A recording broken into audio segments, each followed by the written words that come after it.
Doctor Babasaheb आंबेडकरांचा ज्यांनी अपमान केला, घटनाकारांचा ज्यांनी अपमान केला, त्यांचा निषेध म्हणून आम्ही पायऱ्यावर आंदोलन केलं.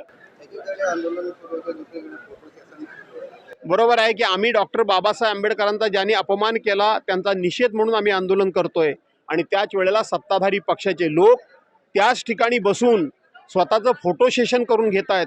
यातूनच त्यांची मानसिकता कळते, यातूनच त्यांना डॉक्टर बाबासाहेब आंबेडकरांबद्दल किती अनादर आहे, डॉक्टर बाबासाहेब आंबेडकरांच्या घटनेबद्दल त्यांना किती राग आहे, त्यांचा किती तिरस्कार आहे हे स्पष्ट होतं. बीड आणि परभणीमध्ये जे घडलंय ते अतिशय चिंताजनक आहे, घृणास्पद आहे. ज्या पद्धतीनं घडलंय याच्यावर कंट्रोल करण्यामध्ये, त्याला आळा घालण्यामध्ये हे सरकार पूर्णपणे अपयशी ठरलेलं आहे. धन्यवाद.